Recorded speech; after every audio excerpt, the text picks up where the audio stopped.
to thank everybody for 150,000 YouTube views. It's hard to believe that, well, I won't say it's hard to believe, but I'm excited because I know that if I have 150,000 subscribers, then one day I'm eventually going to have a million. No, if I have 100. I currently have a little over 150,000 views on YouTube. So what I'm saying is I'm excited because I know that eventually one day I have a million views on YouTube. So I'm really excited about that. As you all come in, please make sure that you like the video, subscribe to my channel, and please in the chat box let me know what your favorite quilt block is to work with. What you see here is my finished apple core patchwork pot holder. It's about 7 inches across. Okay. Uh, and when you work for someone that's new to quilting, what I would say you would need to do, or what I would suggest that you do, is start off with the Drunkard's Path quilt block. So you will have a introduction to piecing curved seams, curved lines. And again, this here is my apple core patchwork pot holder. What you see, these lines are called matchstick quilting lines. Um, and they're basically just lines that are quilted really close together.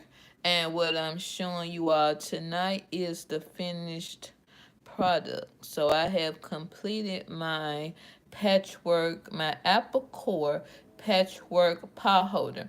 Now I saw another video. The lady said when you're working with the apple core blocks, the apple core pieces in your row, it should be an odd number. So it looks symmetrical. So when you're making and it did make sense what she said. So when you're working with the apple core block, make sure that your rows are of an odd number of apple core blocks, so that whatever you're quilting looks symmetrical. And then this is the back of my apple core patchwork pot holder. And as you can see, what I did was um do the I machine stitched this bias banding strip to the front and hand stitched it on the back. And then this is the front again. This black is the top of my patchwork apple core patchwork pot holder. As you come in, please make sure that you like the video, and if you are subscribed, thank you for being a subscriber. And if you are not subscribed, please consider subscribing to my channel. What I'm showing you all here is my apple core patchwork pot holder with the matchstick quilting. Now what I'm also working on at this point, this is the apple core patchwork pot holder that I have completed. I'm also going to, with the matchstick quilting lines, I use 4 thread colors to quilt my apple core patchwork pot holder. So this is the back, this is the front again. I'm also working on a apple core patchwork placemat that I can show you all tonight. Is the quilt sandwich, but the quilting that I'm going to do on my apple core patchwork placemat will be the same type of quilting, or really the exact same quilting that I did on this apple core patchwork pot holder. And here is the quilt sandwich for my apple core patchwork placemat. And before I listened to the lady's video, and she said to make sure that when you all work with the apple core block, that each row has an odd number of pieces in it. So I had already planned for this patchwork placemat to have an odd number of apple core pieces, because I think it's 5 across. Yeah, it's 5 across. So when I finish the quilting on this patchwork placemat, it's going to look exactly like it does on my patchwork pot holder here, which is matchstick quilting. So here's the front and here's the back. The next item that I would like to show you all is of the quilt top for my upcoming carpet. What they call it? Carpenter star. This is the quilt top for my upcoming carpenter star mug rug. I did make one little hiccup, but if you notice it, just put in the chat I see it. Because I'm on the fence whether or not I'm going to get the seam ripper. Okay, but this is the quilt top for my upcoming carpet. I keep saying it's carpenter star. So this is a carpenter star quilt block. It's made up of some squares, but mostly half square triangles. What I did was just assemble all the little pieces on my mat. And I then took one row at a time and put it on this rotating mat. Okay? So what I did was sew the rows together one row at a time. The finished this finished size for this carpenter star is going to be a mug rug. So the finished size for this mug rug will be a 10-inch square. So that means the finished size for each square is 1 1/4 inches. So the block before you sew them together, the finished size of each block is supposed to be a size of 1 3/4 inches. So for this, like I said, the pieces in a carpenter star quilt block, there are some blocks, and then there are mostly half square triangles. And for the blocks that were half square triangles, before I went and sewed them into a row, I squared up the half square triangles to be 1 3/4 inches. So for the blocks that are not half square triangles, like this one right here, that's not a half square triangle, it's just a regular square. It was before I sewed it, you cut a 1 3/4 inch square for the squares that are not half square triangles. And then for the squares that are half square triangles, you cut 2 1/4 inch square. So this is the quilt top for my upcoming carpenter star mug rug. And you can see the little blocks, and then you can see the ones that are half square triangles, like right here.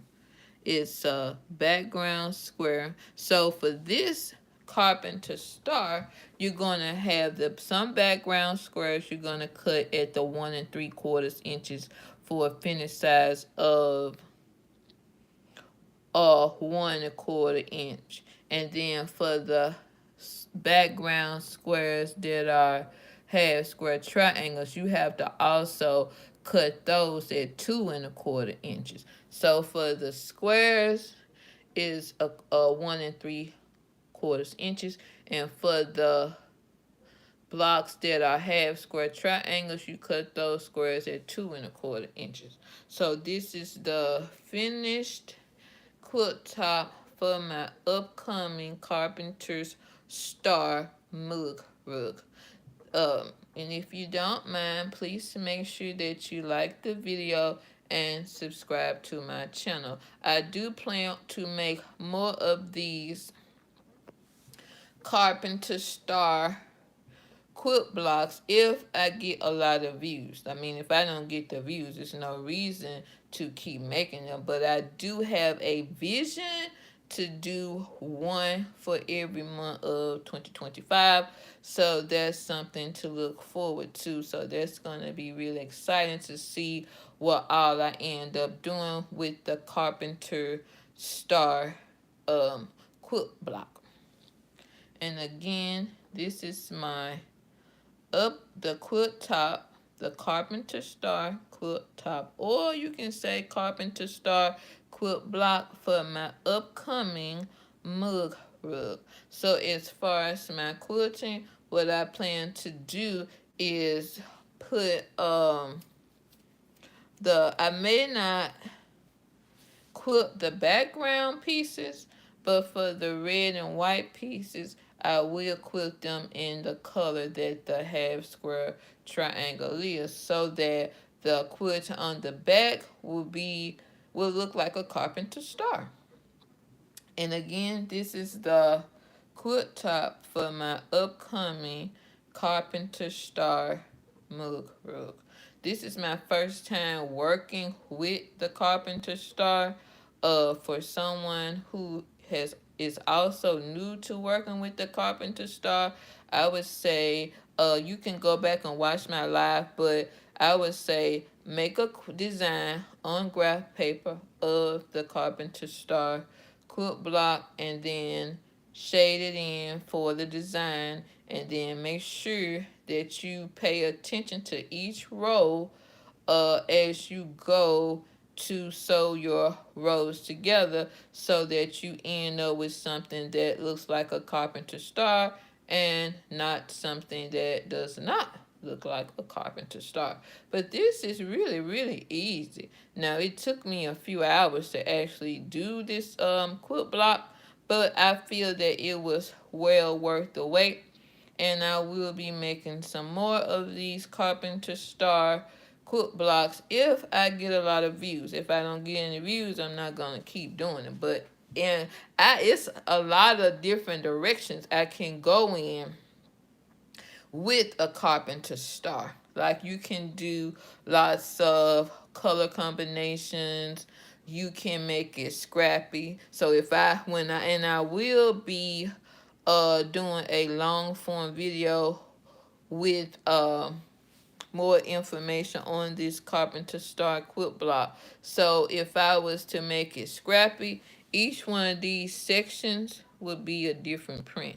So as I go and design it out on my graph paper, I would just give each one of these sections a number, and so I would know how many prints I needed for the project. So before I even went to, you know, cut anything, I would just see how much fabric I need of each print. And then see, even in here, it will all be different colors or different prints, or a selection of several prints. But I could actually see myself doing it with each one of these little segments, diamond segments, would be a different print. Like, I can envision it being a Christmas theme, any seasonal theme, that you can, get your fabric for, decide you want the theme to be. But yeah, this is the Carpenter Star quilt block with one little hiccup.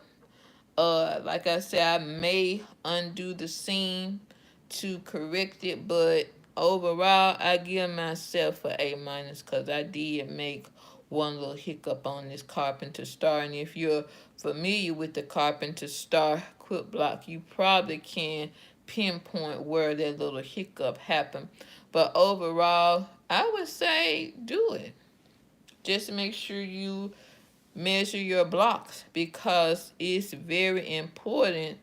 Like, I squared up each half square triangle to the 1 3/4 inches for a finish size of 1 1/4 inches, and then it's 8 squares down and 8 squares across. So 8 times 1.25 is 10. So this will be a 10-inch square carpenter star.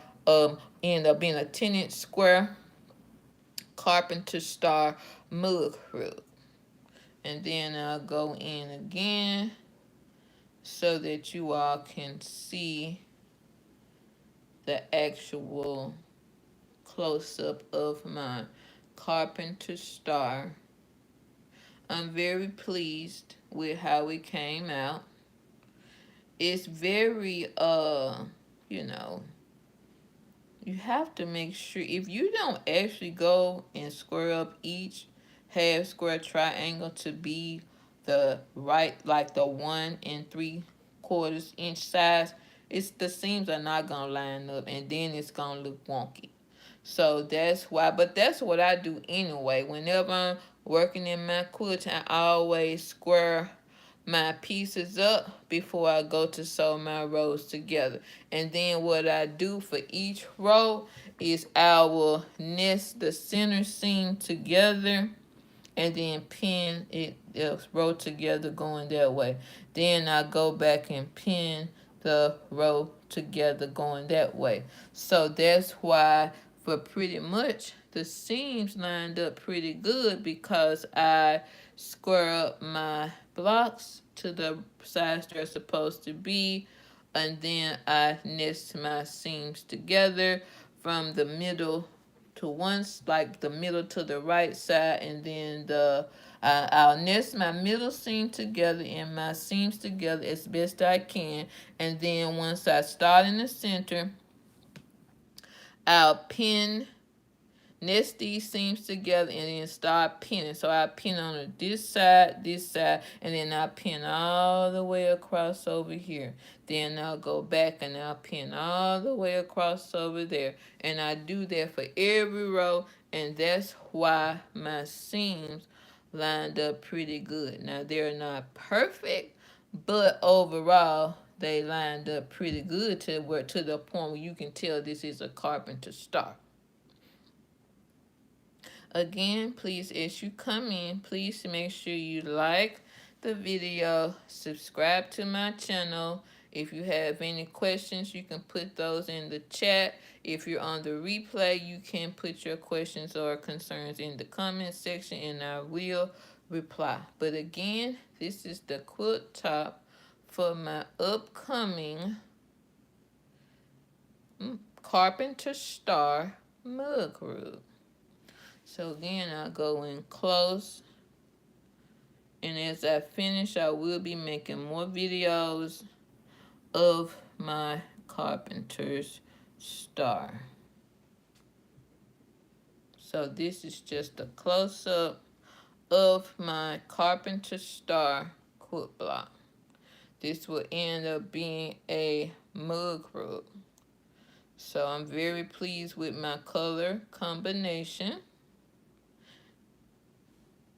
And then my points lined up pretty good. But what I noticed is, as you go to assemble your rows, it may not look like it's going to end up being a diamond. So, but it really doesn't end up looking like diamonds like they're supposed to until you sew all your rows together. And then once it get caught, the ends, the little ends get caught in the seam allowance, then that's when your diamonds will really form and look really, really beautiful.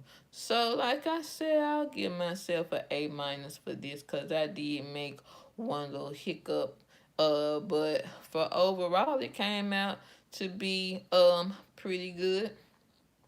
Like I said, this is my first time doing the carpenter's star quilt block, but I wasn't intimidated or anything like that because I've been sewing quilting to quilting over 20 years. So I just take my time and make sure I, cut my squares to the right size.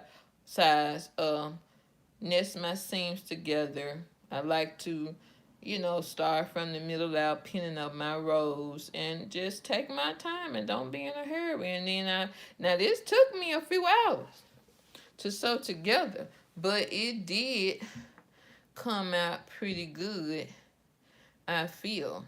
So I will definitely make some more Carpenter Star quilt items if I get the views to show interest. I definitely want to do a big one, so I'll definitely at least be doing a big one. It's 8 blocks across and 8 blocks going down, so I'll at least be doing a 64-inch square uh carpenter star quilt. Which I'm really don't like my quilts to be squares, but for this instance it would have to be a square because it's kind of no way around it because the design 8 squares across, 8 squares going down. It's no way around it being a square. And then I'm not gonna do all those borders or anything like that. It's just gonna be the finished size of the block for my quilt would be an 8-inch block, so it'll end up being a 64-inch square quilt. So I'm really looking forward to that. As far as how I'm going to quilt it, I'm just going to go around the perimeter of each one of the half square triangles. So the backing fabric should look like on the backing fabric, the carpenter star design should show in the quilting lines. Because what I'll do, I'll just go take my put it under my uh walking foot. I said that I was gonna put 3 layers of batting in this mug rug so that the quilting will really pop out. So I would start, when you go do your quilting, you start your quilting from the middle. So I'll start from, let's say, somewhere in here, and I would take some white thread and just go around the edge. And then I'll rotate and I'll go around the edge, and then you just go around all the sides. And then here I would take some red thread and I would just go around the edge, just inside the perimeter, around, not a 1/4 inch, you're just inside the perimeter. And then once you go and cut every block, the finished design should be a carpenter star as a quilt design. So yeah, I think it's gonna be really, really nice. And then I can go in again and show you all my carpenter star quilt top for my upcoming mug rug.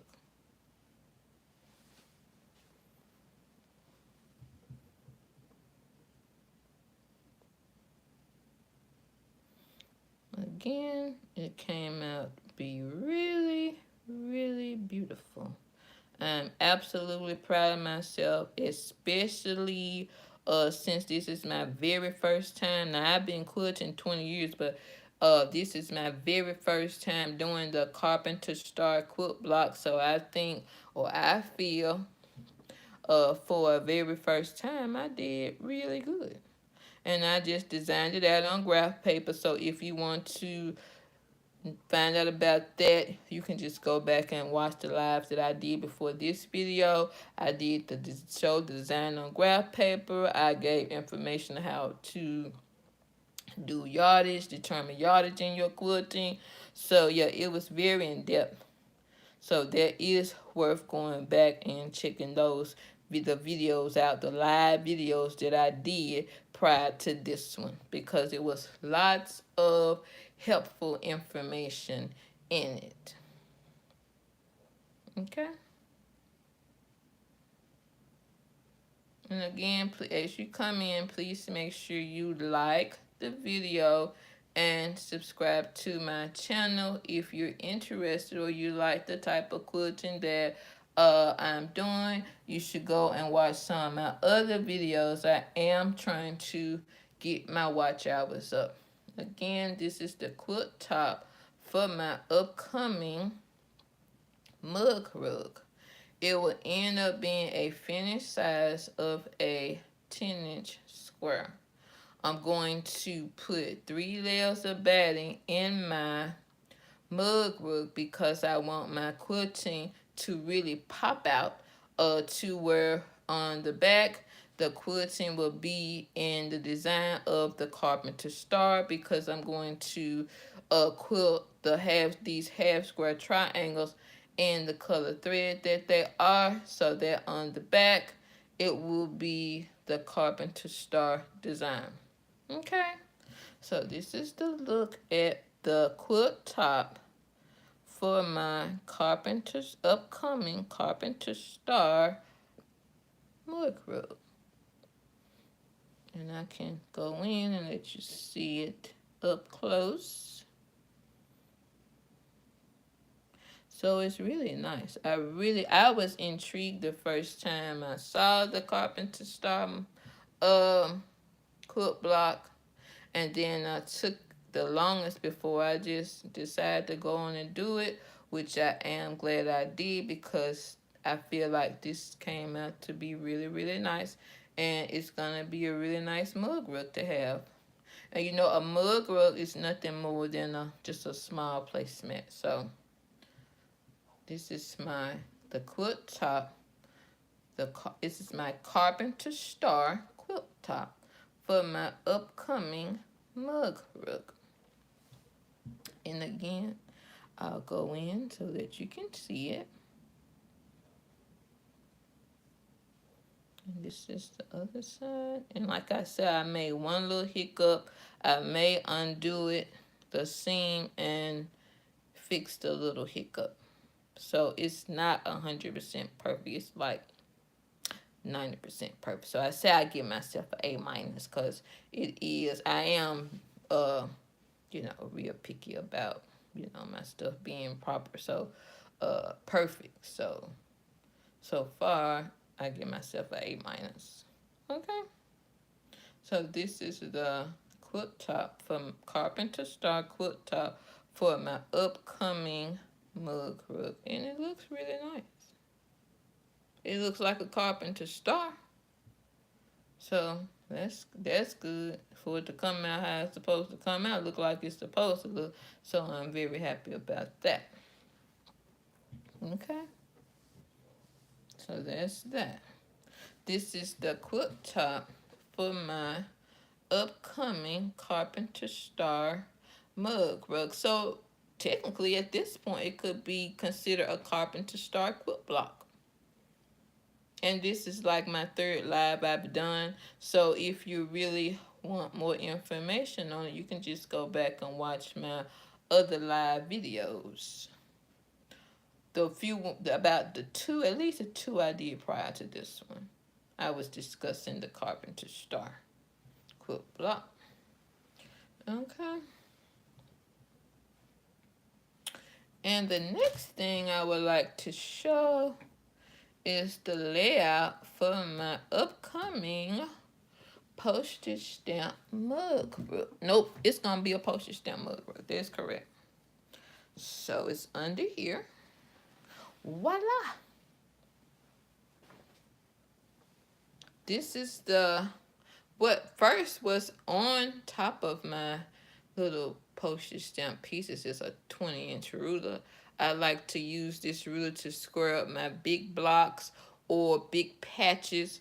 And then if you want to make a big block quilt, you can just use this ruler to square up your big blocks, or cut your big blocks and square them up. And then under this ruler is the layout for my upcoming postage stamp mug rug. So I'm actually working on 2 mug rugs. You know, a postage stamp quilt item is one where the finished size of the blocks is a 1-inch square. So what I've done is cut each one of these squares down to be a 1.5 inch square for a finished size of a 1 inch square. And then the finished item would be a postage stamp mug rug. And again, you can just see my little pieces. It's gonna be a mug rug that's 12 inches across and 9 inches going down, which is my favorite size mug rug to make. So I have to go and I'll sew these little pieces together one by one. First, I'll look over them and make sure it's not two reds together, two blues together, because I don't want two of the same color squares side by side, so I have to go and do that. Now I have added some more rows and squares on from the last time I showed what I had done so far for the postage stamp mug rug. That's the bottom. And then I can go in so that you all can see the little squares. These are the little pieces, the little squares for my upcoming postage stamp mug rug. And like I said, like two blues, see, I put something else in the place of one of these blues. I don't want two of the same color side by side. But these are some of my little squares, so that's something you all can consider doing. If you have a bag of scraps, you can just cut it down to 1.5 inch squares and make some kind of little postage stamp item.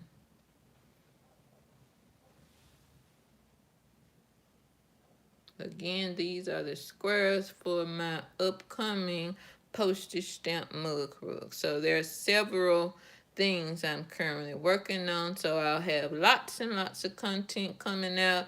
Make sure you are subscribed to my channel so that you will be the first one to see what I'm working on. And again, these are the squares for my upcoming postage stamp mug rug. Is going to be 12 inches going across and 9 inches going down, which is my favorite size mug rug to make. And again, I'm so thankful for 150,000 views on YouTube. I think it's kind of crazy that one day I'm going to end up with having 1,000,000 YouTube views. And I'm thankful because I am over at almost 1,300 subscribers. I just need you all to go and watch some of my other videos. I am trying to get my watch hours up. I'm thankful for everyone that stopped by to watch this video. And make sure you like the video and subscribe to my channel. Check out my other videos and look out for the finished products of what I'm currently working on. Thanks everyone for stopping by. Check you later.